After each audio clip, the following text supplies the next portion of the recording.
Is that good?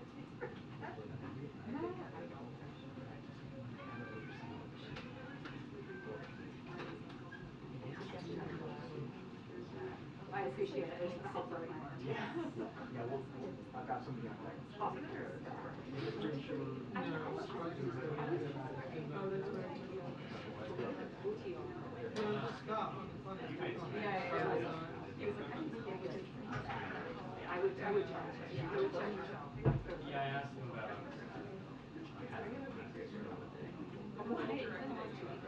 Yes.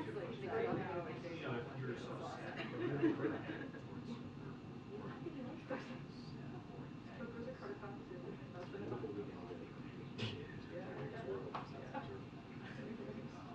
California sounds better. Oh yeah, because he said that there's basically some could be trusted. You can manage here in the mutually short instruction basically. Last weekend, he went to a I don't have bigger that. one, right? So So they yeah, just there were. sided around. No. That was Saturday. Yeah.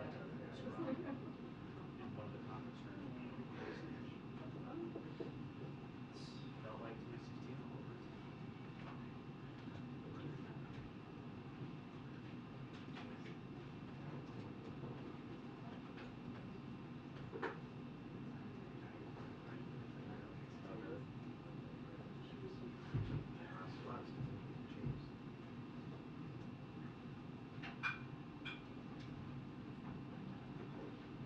It's great. Oh yeah, she said they just read this morning. Text.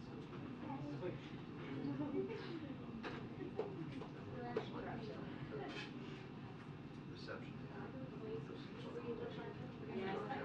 There's actual Mary left on I didn't feel like so.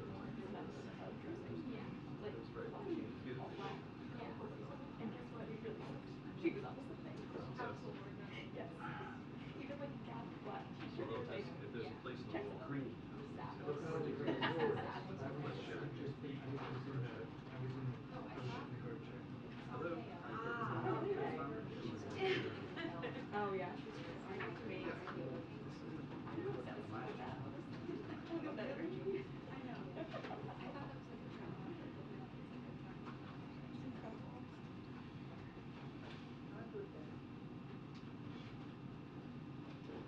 What does that mean?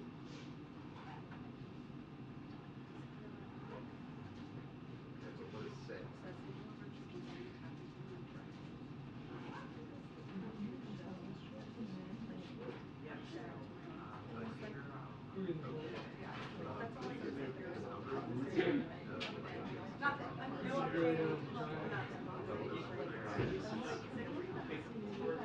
Oh yeah.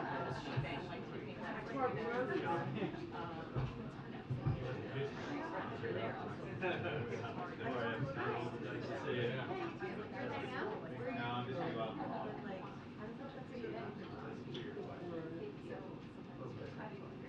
I really appreciate it. We'll take care of it. Because if you do get to Thanks. Yeah. Oh, it's not even that. It's just like it's all like, okay, what time? Like, am I gonna go to the Thank you. Your arms? Yeah, looks like you're going to push them out.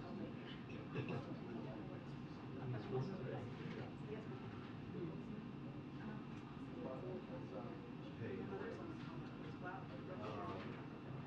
so I'm in the White House because we're surrounded by colleagues. You got one.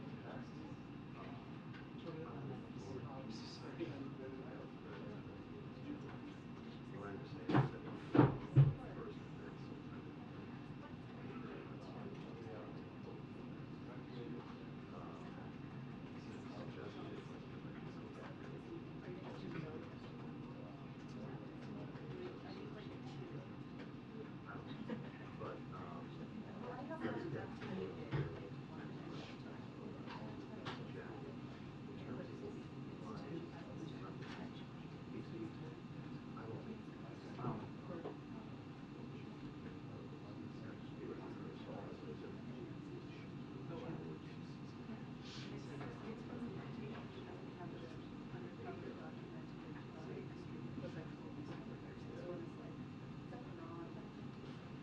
Research.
Yeah. I just back on the Like before the original. I do, yeah. Absolutely. That's a great question. Oh, man. She just Good? how long was that tolerate you that He's been there for a month. Those yours? Oh, yeah. You need some? Yeah, maybe. I'll make you one. Doug Mills original. It's like another copy of the Constitution. But he's just so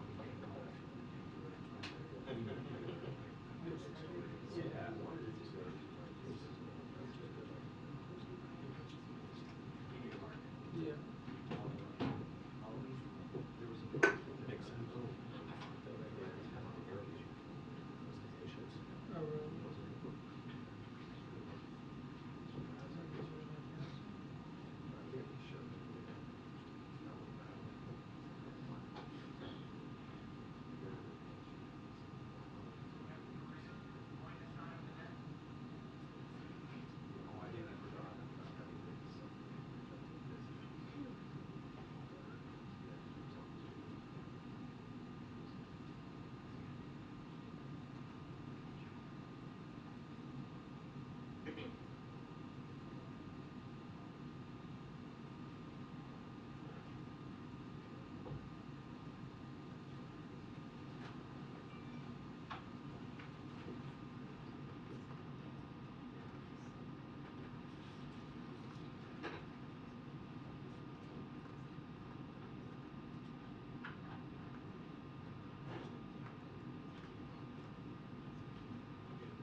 Press briefing will begin in 2 minutes. The press briefing will begin in 2 minutes. Thank you.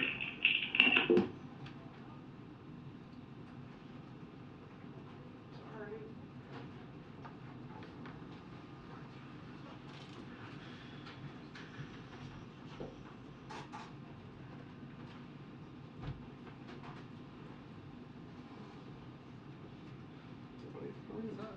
Good, how are you?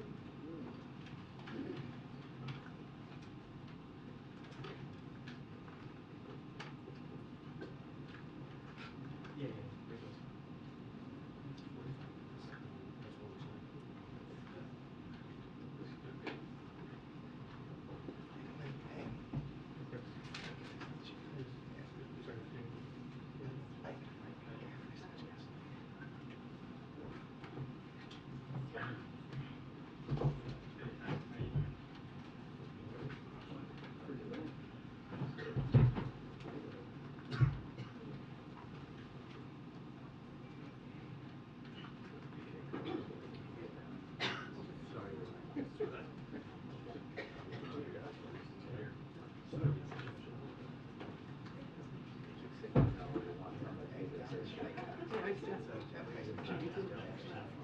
You do. Yeah, I've been around for a while. You okay? Yeah. Welcome. Thank you. Pardon me. Say again? It's gonna be tough.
Good afternoon, everyone. Happy Monday. Okay. So I think many of us would agree that parents should not have to pay extra to sit next to their child on a flight. It's just common sense. But as recently as a month ago, no U.S. airlines guaranteed fee-free family seating. Now, after the Biden administration pressed airlines to improve customer service, American Airlines, Alaska Airlines, and Frontier Airlines have stepped forward to guarantee that parents can sit with their young children without getting nickel and dimed. Today, the Department of Transportation rolled out a new family seating dashboard, as you'll see right here, highlighting which airlines guarantee fee-free family seating and those that don't. This is an added feature to the existing dashboard, which already includes services for delayed and canceled flights. The dashboard makes it easier for parents to avoid these junk fees, and we're not stopping there. DOT is working towards making this a requirement across the board. This is just the latest example of effective presidential leadership driving actions that benefit American consumers, workers, and families. President Biden is leading. Americans are supportive, and corporations are responding, as you can see. Also today, the Department of Agriculture is taking a number of actions to support American farmers and ranchers, increase transparency, and lower food prices. Let's start with Product of USA labels. Currently, this label on meat, poultry, egg products can be used even if the product was not actually raised in the USA. We believe that labels should be only used on animals born, raised, and processed here in the United States, and now USDA is proposing a rule to accomplish just that. This increased transparency will support American farmers and ranchers and make it easier for all of us know where our food really comes from. Second, the USDA is announcing $89 million in new investment to help establish and expand independent meat processors. This will create opportunities for small businesses in rural communities and create fairer markets for family farmers, which brings down prices at the grocery store. And lastly, USDA is taking action to increase competition and innovation in important seed markets like corn. These actions show the administration's commitment to promoting competition for farmers, ranchers, and American consumers, and deliver on the President's competition executive order. With that, Chris, you want to kick us off, please? Sure. Two questions on the D.C. crime situation. Does the White House have a response to City Council wanting to pull back that proposal? So as you all know, we litigated this about 2 days last week right here in this very room. The President expressed concerns on certain provisions of the D.C. crime bill, and as we can see, the D.C. Council's process is still ongoing, so we won't comment on that any further. So also when we were discussing this last week, you cited Mayor Bowser's opposition to the crime proposal, but she also says that the override is an indignity and that Congress is meddling in its affairs. Why didn't the President or the White House give her a heads up that the President wanted to sign this override legislation? She also said that she understands why the President made this decision. So but let me get into it. But you just asked the question. Let me finish your question, the first question that you asked, which is, first of all, she also said that she understood why the President made the decision. Our team, the Intergovernmental Affairs team, is in constant communication with her team and was last week. Don't have anything to preview or any specific discussion that occurred, but they are in constant communication. Okay, so the question is, Yep. Why didn't the White House or the President give Mayor Bowser a heads up? I just told you that they're in constant communication with the team, including last week. Okay, and I'm just not going to get into specific, but I can tell you that our Intergovernmental Affairs office was in contact with her office last week. Okay, that doesn't exactly address the question. I'm just telling you that we were in contact with her. Why, if the White House cites Mayor Bowser's opposition to the bill, why do they want to do something that she considers an indignity to our city? Say that again. If the White House is going to cite Mayor Bowser's opposition to the crime bill to say why the President should sign the override legislation, why does the White House want to do something that the mayor considers an indignity to the city? That's something that but she also did not approve of the piece of the legislation as well. The process by override, she says, is an indignity. So let's step back for a second. We talked about this for 2 days last week, and still going to tell you exactly what I said last week, which was the President the bill was headed to the president's desk, and the president made a decision, and we let all of you know what he was going to do and how he was going to move forward. That's it. He wanted to make sure that he delivered for the 700,000 residents of D.C. In a way that was protecting the residents here. This was brought to him. This is not something that we put forward. This is a decision that was brought to him.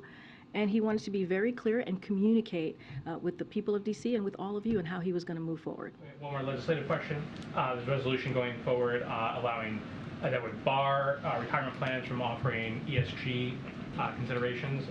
The president says or the White House says he's going to veto that. Do you have any plans for that veto? I don't have anything to share on that. I believe we have not received the bill yet, so just don't have any timeline on the ESG bill at this time.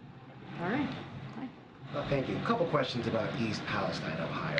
Norfolk Southern, they announced a set of new initiatives they claim will enhance safety, a new power mechanism to help with braking and acceleration, additional devices that can monitor hot bearings. Is the White House satisfied with these reforms? Look, what we're trying to do, and we've been very clear, the EPA administrator has been very clear, Secretary Buttigieg has been very clear. What we're doing is to make sure that the community in East Palestine is made whole again, and we're going to hold Norfolk Suffolk Company accountable. They made this mess, and they need to clean up this mess. We are pleased by the bipartisanship that we're currently seeing in Congress to put forward some true common sense safety measures. That is something that we want to continue to move forward. As far as it relates to the company, we are going to do everything that we can to hold them accountable. As you know, we set up a fund to support the families and to support the community getting back economically on their feet in the future. So that is going to be our focus, and that's how we're going to move forward. You say you want to hold them accountable. Norfolk Southern, they're responsible now for 4 train derailments in less than 5 months. Is the administration comfortable with them taking the lead on self-regulation? So look, it's notable and unacceptable. That's what we've been very clear about that. That is why the ETSB is doing an investigation that is currently happening.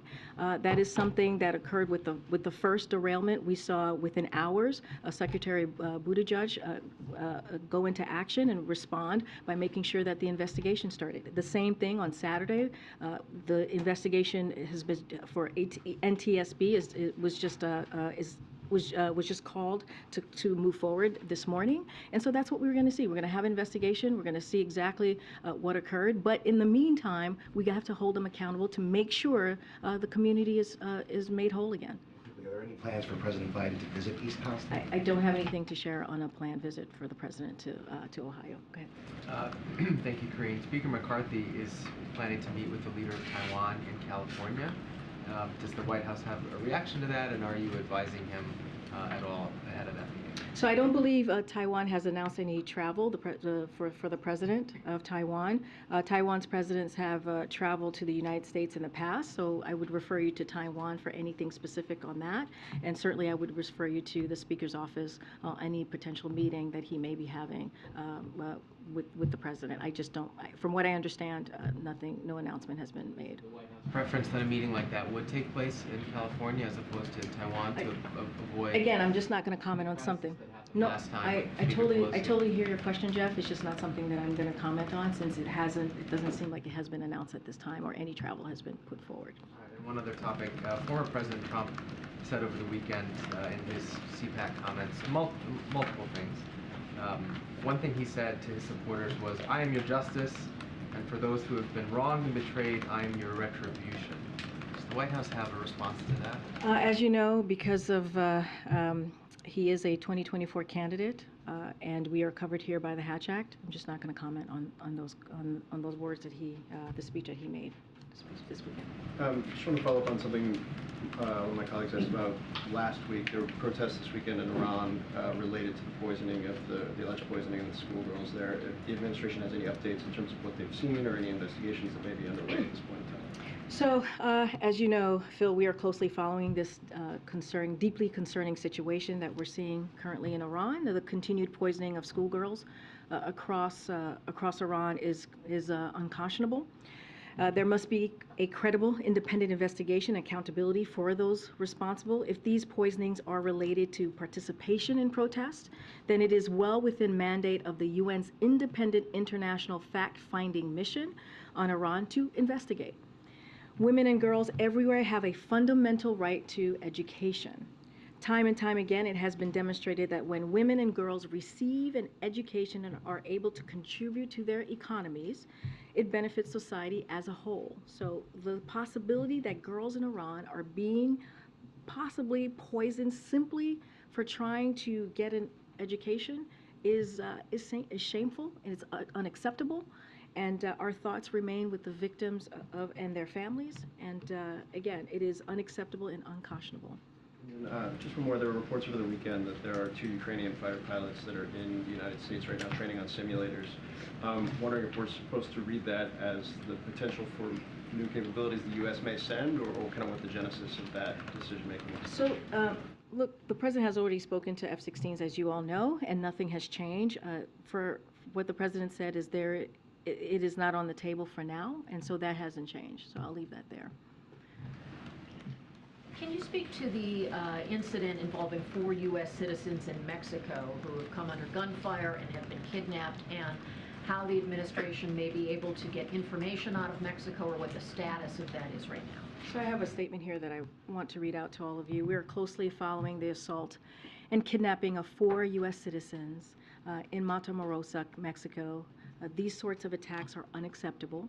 Our thoughts are with the families of these individuals, and we stand ready to provide all appropriate consular assistance. U.S. law enforcement is in touch with Mexican law enforcement. The Departments of State and Homeland Security are also coordinating with Mexican authorities, and we will continue to coordinate with Mexico and push them to bring those responsible to justice. And again, our hearts are with the families. Any early indications as to the circumstances, or any efforts to try to locate these Americans? Don't have anything to share outside of what I just laid out. Clearly, we want to be really careful here. There are privacy concerns, and so I don't want to share too much about the information on how we're moving forward, or even the individuals. We just want to be really mindful on that. But clearly, we're on top of this. Thanks, Corinne. Does the president have a meeting scheduled yet for him to sit down with Speaker Kevin McCarthy about budget or the debt? So right now, we don't have a meeting to preview or scheduled right now at this time. I've said this before, our teams, their team, and our team have been in constant communication since the first time that they met, just don't have anything to preview.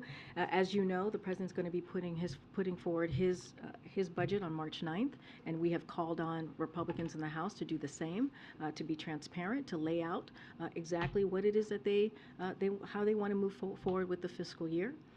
One of the things that we have heard from them is how they want to continue or want to cut Social Security, Medicare, Medicaid, and ACA. And so we want to see what is it that they want to do. How do they see moving forward in a fiscally responsible way? As we know, the president has been very clear. He's going to continue to fight for Social Security. He's going to continue to fight for Medicare, Medicaid, and ACA. Again, we want to see. We're going to put our budget forward. We want to see what they're going to do. But no timeline on when that Don't sit-down might take place? No. Could it happen this week? For this week, we don't have anything right now scheduled at this time. And originally, the Treasury Secretary said that she could keep extraordinary measures going through June. Then the CBO later said actually it might be July through September. When does the White House believe that things get critical as it relates to the U.S. debt? We basically follow what the Department of Treasury said. The Secretary said through June, and that's the timeline that we're looking at. We're reporting today that the manufacturing sector is showing signs of weakness. Obviously, manufacturing jobs are a priority for your administration. Are you concerned at all that momentum is slipping there, that could be to do with higher interest rates? Look, we're going to continue to make sure that we deliver on the president's economic policy, economic plan. And having more than 700,000 jobs that have been created under this president shows that commitment. And shows how the present economic policy is working. Look, that's why this Chips and Science Act is so important. And you've heard over and over from these different manufacturers who are coming back to the U.S., who are who are building these manufacturers, creating jobs, and so we're going to continue to work closely with them and make that a priority. That doesn't stop. I don't have any concerns right now to share with you, but we are, again, close to 800,000 jobs have been created under this administration, manufacturing jobs, and that is a commitment that this president has had to make sure that we're bringing manufacturers back to the U.S. And you said last week you check on the license plate on the Beast, whether it says that taxation without representation. Oh my gosh! Any update on that? My homework is not on par today. We have checked in, just haven't gotten an answer on that just yet, and so we are diving in and trying to get an answer to all of you. Go ahead, Steve. Staying on local matters, the D.C. Council chair said today that he thought he had the power to rescind the sending of the bill to the Senate for its review.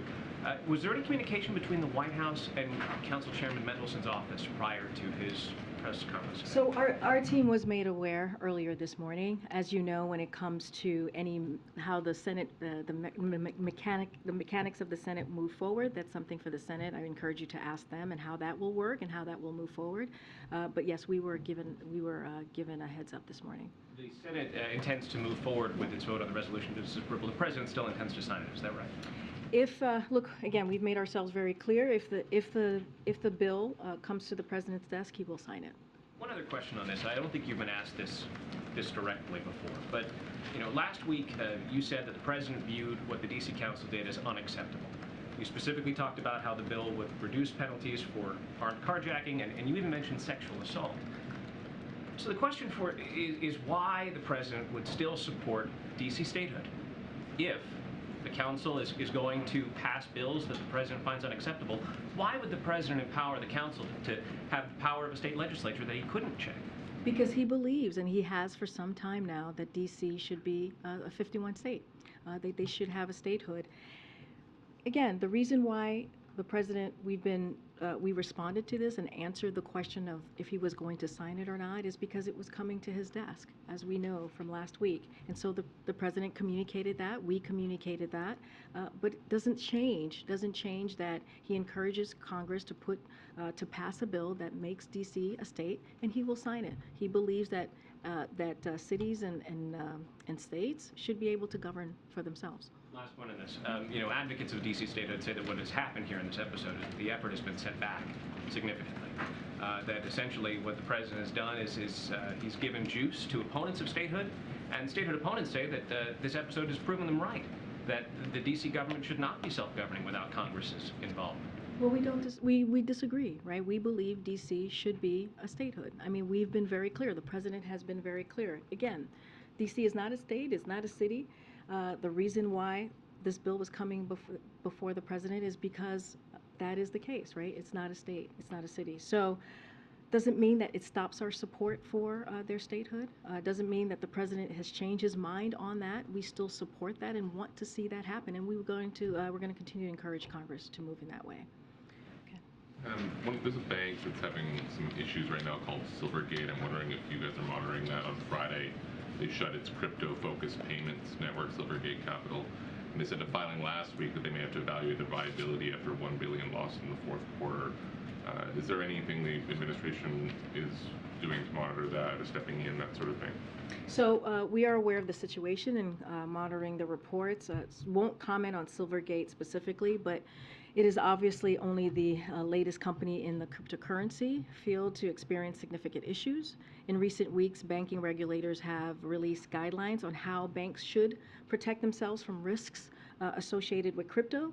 As you know, this is a president that has repeatedly called on Congress to take action to protect everyday Americans from the risk posted by digital assets, and he will continue to do so. So we won't speak to this particular company, as we have not on other cryptocurrency companies, but we're going to continue monitoring the reports, and clearly we're aware of the situation.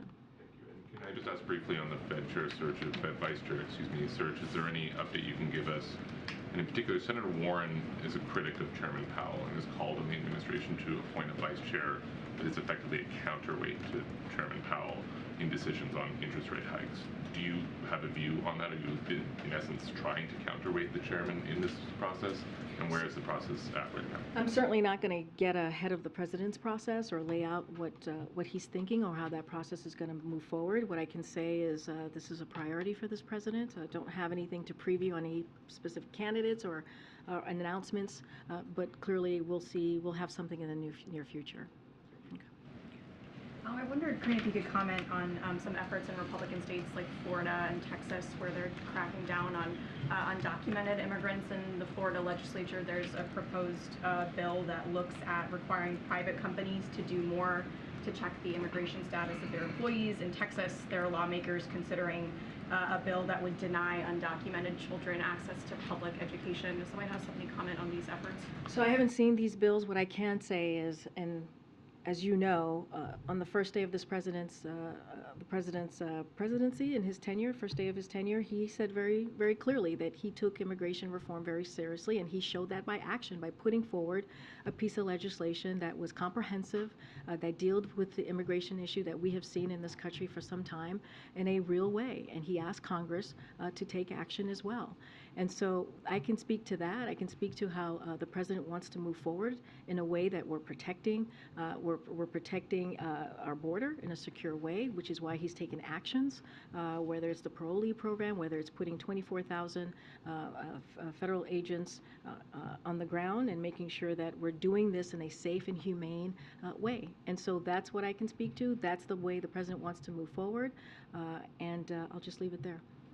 Texas bill says that they would deny undocumented children access to public education unless the federal government pays for it. If this moves forward in Texas, is this something that the administration would consider? Again, I'm not going to get ahead.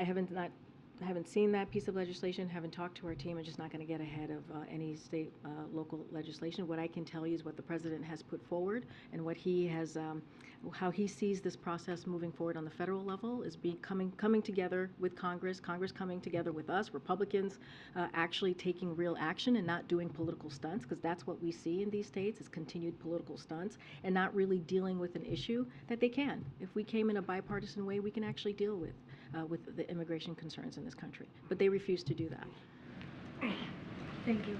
I wanted to follow up on the issue about the 4 U.S. citizens kidnapped in Mexico.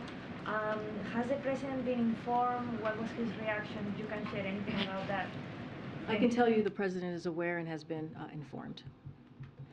Ambassador Salazar is meeting today with President López Obrador in Mexico.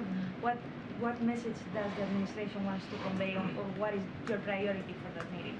Well, you know, the president went to Mexico most recently for the summit, met with the Mexican president and also the Prime Minister Trudeau, and they laid out their commitment to work together on issues that matter to the region, whether it's immigration, whether it's national security, and I think that summit sent a very loud message to the people of Mexico, to the people of the United States, and also Canada. As you know, just to take a step further, the president is going to be meeting with the Prime Minister later this month to continue more of that conversation that they had. I don't have anything to preview or to lay out about the meeting that Salazar is having with the President of Mexico, but we see Mexico as a close ally, an important partnership that we have in the region, and clearly we want to continue it to grow. Thanks. Looking ahead to next month, April is the end of continuous enrollment for Medicaid. How concerned is the White House about these millions of Americans that could lose health insurance? Well, that is something that is a concern to the White House, which is why we have continued to work to make sure that health care is affordable for Americans. You've seen us do that with Inflation Reduction Act. You've seen us do that with other policies coming out of the administration. We will, clearly you'll see the president's budget on March 9th that will speak to some of this. Don't want to get ahead of what the president's gonna lay out in his fiscal year budget, and so I'll just leave it there. The president has said that his plan on the budget would reduce the deficit by $2 trillion over the next decade. How did the administration land on that number of $2 trillion? And then does that mean that the president does believe the current path of growth in the national debt is hurting the economy? trying to gauge his concern level around the growth of debt, given that we've heard about that $2 trillion number. So what I'll say is the president understands his fiscal responsibility. He understands how important it is to lower the deficit, which is why he was able to do that the first 2 years by $2.7 trillion. And so by him saying that he's going to do that by $1 trillion over the next 10 years continues to show that commitment. And so that is incredibly important. And we have said, if Republicans want to have a real conversation about how to lower the debt, then he's ready to listen. He's ready to hear what they have to say. That's why we have said we're going to put our budget forward on March 9th, and we're waiting to see what they're going to do. So far, their proposals have been to add $3 trillion to the debt. As you think about them giving a tax break or giveaways to millionaires and the rich and the wealthy, as they talk about wanting to cut Medicare, Social Security, Medicaid, ACA, that's what they're bringing forward. And we're saying, you know what, we're going to protect those really important programs, and we're going to put forward, he's going to put forward a fiscal budget that is going to be responsible. I'll say a little bit more about this week. As you know, he's going to deliver remarks in Pennsylvania, and he's going to show his plans to invest in America, continue lowering costs for families, protect and strengthen Social Security, Medicare, reduce the deficit, and more, as you just asked that question. And so you can expect to hear more from us in the days leading up to Thursday. We'll have additional information on some of those pieces as we head into Thursday. Quickly explain the reasoning for traveling for the budget rollout. You know, going to Pennsylvania for this, obviously that's an important state when it comes to a forthcoming election. Why travel to? So I'm not going to get into budget? elections, but as you know, the president is Pennsylvania is very close to his heart. He sees that as his, I don't know, second home, and so we believe when we go out there and travel and do and go to places like Pennsylvania and other states, it's an opportunity for the president to talk directly to the American people. This is important, right? When you think about the fiscal year budget, you think about how the president's going to lay out his plan for the American people. He thinks it's important to do that and make sure that you know, that he talks directly to the people, to American people out there. That's what you're going to see him do. And so he'll just happen to be doing it in Pennsylvania, a place that we travel to a lot, as you all know, those who travel with us. Go ahead, Ed. Yeah, thanks, Corinne. I want to ask you about energy policy. So if the president had allowed the Keystone Pipeline, the Keystone XL, to go forward, it would have been operating today or very close to being turned on today. Any regrets about canceling that project, and any consideration of reversing any energy policies for a more balanced approach going forward? So look, the president has been very clear about how he's approaching the energy space. You know, he does it in a way that is responsible. He does it in a way that delivers for the American people. There's nothing new here. The decision that he's made, at the same time, you know, having one of the most important historical climate, when it comes to climate change, investments and policies. That is not going to change on how the president moves forward here. It is when he walked into the administration, he talked about how climate change was one of the important crises that we needed to address, and that's what you've seen from this president the last 2 years. And that's not, his decisions are not going to change that. But even with there was a leaked memo that showed that energy, if we had charged less for certain drilling oil permits or royalties in a part of Alaska, then there would be more energy security. So I'm not going to speak to leaked memos from here. That is not something that I'm going to do. I believe the leaked memos from the Department of Interior that you're speaking to is just not going to do that. I encourage you to reach out to Department of Interior. Way in the back. Way in the back. Thank you. Well, the person behind you. Yes. Thank you. Someone new. Thank you. I appreciate that. Torian with Spectrum News, by the way. Corinne, thank you so much. Sure. On the note of the budget proposal, this is happening. He's unleashing or unveiling this proposal under the shadow of the debt ceiling. And, you know, since February was the last time, according to House Speaker McCarthy, the president has sat down with the speaker to talk about some type of deal. McCarthy says he rejects, you know, a clean increase without some concessions or spending cuts. Is the president going to come back to the table with McCarthy to talk about it? What's the plan here? He never came to the table to negotiate on the debt ceiling. That was not something that occurred. That is not something that's happening. We've been very clear, we're not negotiating around the debt ceiling. This is something that Congress needs to do. It is their constitutional duty. It is something that has happened 78 times since 1960. It is something that happens in a bipartisan way. They should not put the full faith and credit of this country hostage, should not keep that hostage. And so this is something that we believe that should happen without conditions. And so that's how we've been moving forward. We've been very, very clear about that. I just talked to one of your colleagues about the thing that we are happy to talk about is how to lower the deficit. We are happy to have, the president would look forward to having a conversation, a real conversation with House Republicans on how to do that, because he has been successful in doing that. $1.7 trillion the first 2 years, and he'll share more with his budget on March 9th. Has been sounding the alarm. She says we're about 3 or 4 months away from, true disaster here. Is that not at all concerning that, there can't be some deal? Yeah, and that should be concerning to House Republicans. It should be, because this is something that has been done, again, multiple times over the last several decades.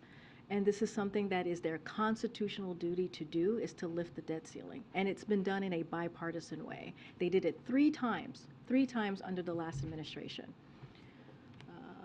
Go ahead.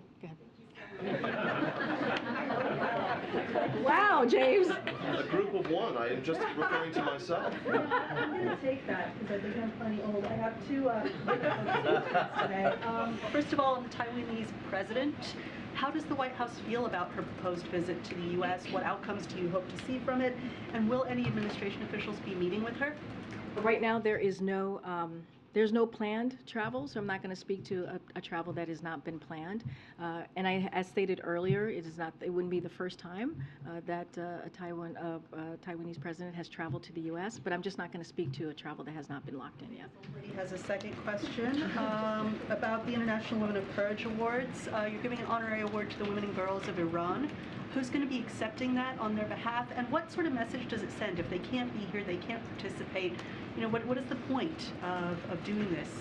Well, we think it's incredibly important to do this. First of all, one of the reasons that we're doing it here at the White House is we wanted to bring those stories of these incredible women to the White House, to a bigger stage, right? To the biggest stage that we could. And we're doing it right here at the White House, which we think is incredibly important for women around the world, but also women here and young girls here to hear the stories of these incredible individuals.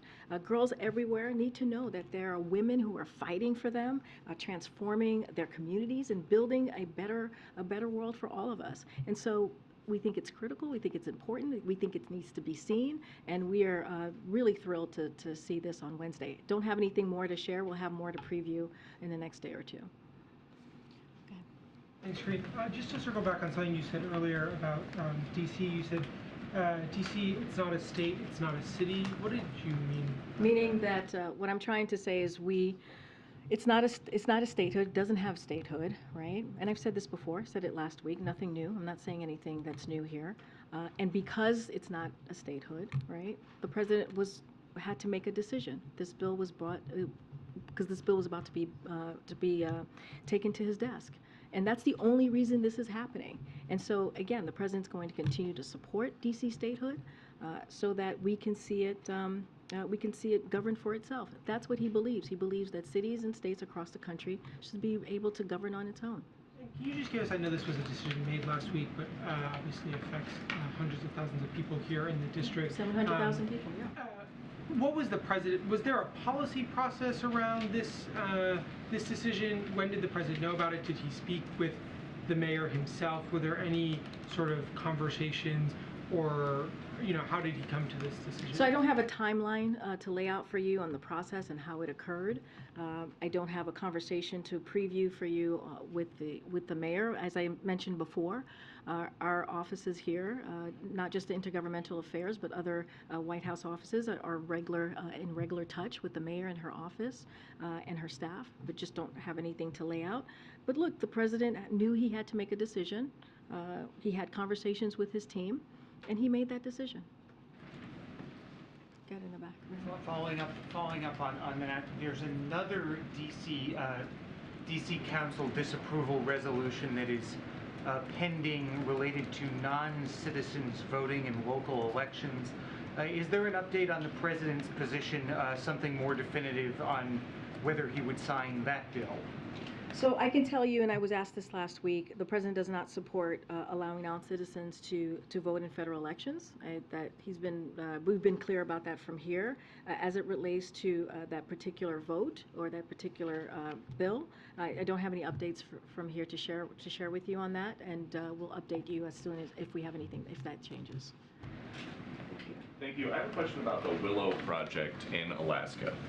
What's more important to President Biden, improving energy security or reducing fossil fuels? So, first of all, it doesn't have to be one or the other, right? Well, we can try to be in both. 2019, I guarantee you we're going to end fossil fuel. So this project would just be dead, right? So here's what I can say about that. The President did meet with the Alaska delegation last week at the White House. He always appreciates me speaking and meeting with the full delegation, understand what their concerns are. So I'll leave it there. And when it comes to that specific decision, that's something that the Secretary of Interior is going to make. So I'm not going to get ahead of where she's going to be. But the President has met with the delegation, and I'm just going to leave it there. Okay, and another subject. How worried should Americans be about China spying on them here at home? And what do you mean specifically, Peter? Well, there were the Chinese spy balloons, and now there are these Chinese spy cranes. The Wall Street Journal is comparing them to Trojan horses in use at 80% of U.S. ports. So let me first say that what the American people could be assured of is that this president is going to protect them and making sure that we put our national security first when it comes to anything that they feel could threaten that. And the president has shown that. He's shown that over and over again. So on the cranes, don't have any comment on that specific reporting. I would refer you to the Department of Transportation and the Department of Defense, who've been tasked with Congress to study this particular issue. The National Security Council, in close coordination with the Department of Homeland Security and Department of Defense, Coast Guard, and members of the intelligence community have been actively working to address potential cyber vulnerabilities across the marine transportation system. This includes enhanced coordination across the federal government and engagement with key stakeholders in the maritime industry. And just last month, the administration issued a worldwide maritime port vulnerabilities advisory underscoring the potential threats posed by foreign manufactured port equipment. So again, this is something that the president takes very seriously, and will always take action to make sure we protect our national security. And if this is a Department of Transportation lead, does Secretary Buttigieg have experience with It's not just the Department of Transportation, it's also the Department of Defense. Okay. Thanks, Green. Has the president had a chance to look at the Parents' Bill of Rights bill that's being proposed by some House Republicans? I can't speak to what the president has reviewed or not reviewed at this time. Okay. All right. Go ahead. Last week, the Department of Justice acknowledged that in 2020, they had used, the FBI had used 702 authorities to illegally spy on a member of Congress. Can you tell us who that member of Congress was? Has that member of Congress been briefed by the White House?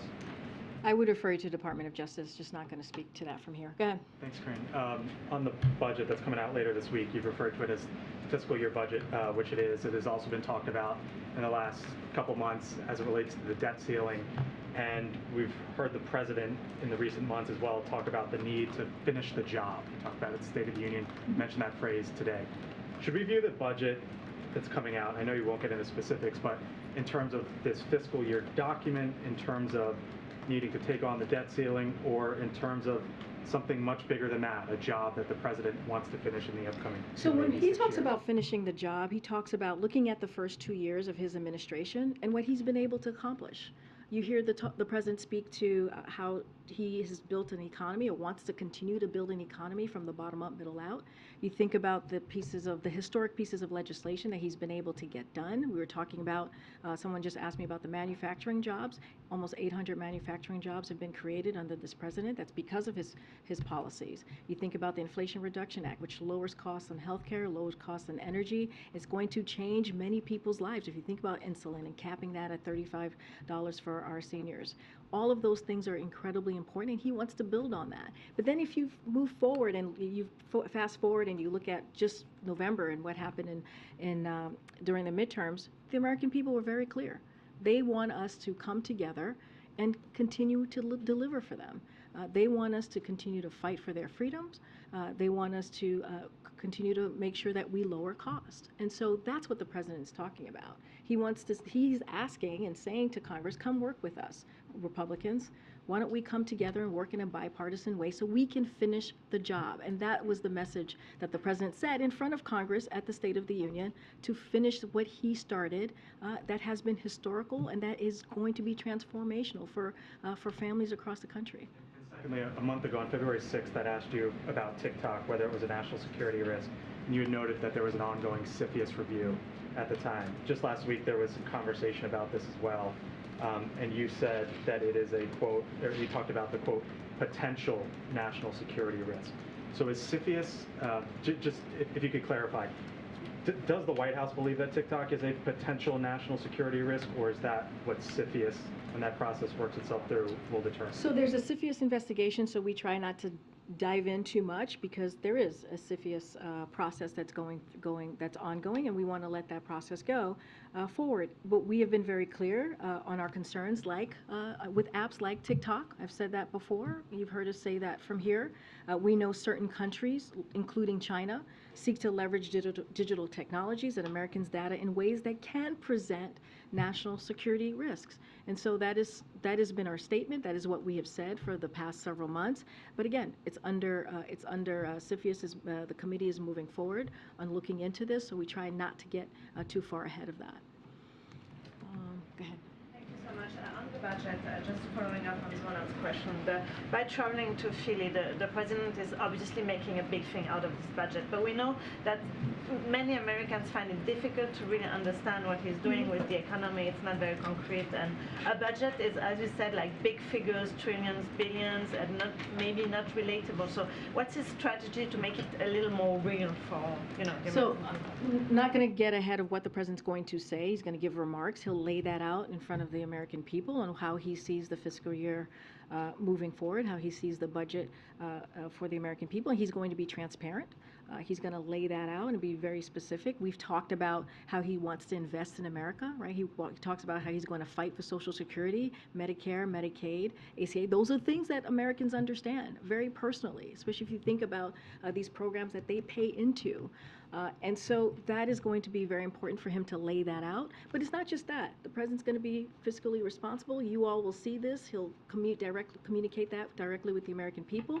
But we want to see, what are the House Republicans going to do? And we've been very clear about that, because what they want to do is the complete opposite of what the president's trying to do. We want to fight for programs that's important to taxpayers, important to our seniors, important to veterans, and they want to take that away. Think about Social Security again, Medicare.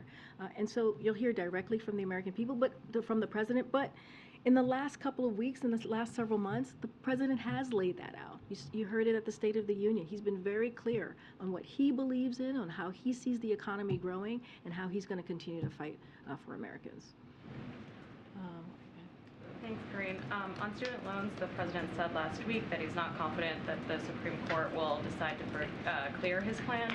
So I'm checking if you have an update on what the alternative is if his student loan plan is struck down. So look, he's also said we're confident in our legal authority, and I think that matters. And of course, we're not going to know where the Supreme Court is going to ultimately decide on what direction they're going to go. But what you saw from the SG last week was a very strong defense of the president's plan.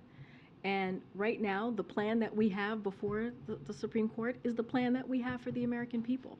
And we believe that, again, we have the legal authority that the other side does not. It does not have the standing or the merit to really move forward with what they're trying to do. And it is unfortunate. It is unfortunate that you have certain elected officials across the country that are trying to prevent nurses and doctors and teachers from getting this type of benefit. We're talking about 90% of Americans who are part of this program, that are considered for this program, make less than $75,000 a year.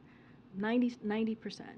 And so it's going to give that extra breathing room, as you hear the president speak to. And we think it's very important, and the president's going to continue to fight, just like you saw the Solicitor General do last week. All right, wow. Go ahead, Courtney. I wanted to ask you about a bill that passed the Senate last week on declassifying the origins of COVID-19. The bill passed by unanimous consent in the Senate. What's the president's position on it? So I was just talking to my colleagues about that. I need to connect with the National Security Council to speak more on that. But yes, that just was a flag for me coming out before I came out. Go ahead, Brian. Thank you very much. King Charles is going to go through a coronation ceremony on May 6th. Foreign countries and foreign governments have been notified about that. Will the president attend? Will President Biden attend King Charles's coronation ceremony? So I don't have anything to. We don't have anything to announce at this time about a travel to the UK or a delegation at this time as well. But I can say that the United States will be represented at King Charles coronation, and I expect that we'll have more information to share on that soon. If the president doesn't attend, should it be seen as a snub to the monarchy or a snub Not at to all. King Charles? Not at all. Why not? There's going to be U.S. presentation. So just don't have anything to share at this time. Okay. Corinne, thanks. There was a report last week about how Ford's F-150 Lightning, their electric EV truck, is contributing to high pollution and deforestation in the Amazon. Does President Biden regret endorsing that truck back in 2021? And has anyone talked to Ford about how they should source aluminum for the frame from a different mine? No, do not regret that, and don't have any conversation to read out at this time. Okay, real quick. Yep. I know you're probably going to say Hatch Act is restricting you in this, but is the president annoyed, frustrated with Marianne Williamson for jumping in the race ahead of him? Did he want a clear field to run against the Republican nominee in 2024? Just not tracking that. I mean, if I had what is it called, a little globe here, crystal ball, then I can tell you. But I imagine 8-ball, whatever. If I can feel her aura, I just don't have anything. I just don't have anything to share on that. Gosh, you guys are making me laugh now. Okay, in the back at the mask. Thank you. With regard to the budget, can you speak to if there's been any argument against pursuing renewed COVID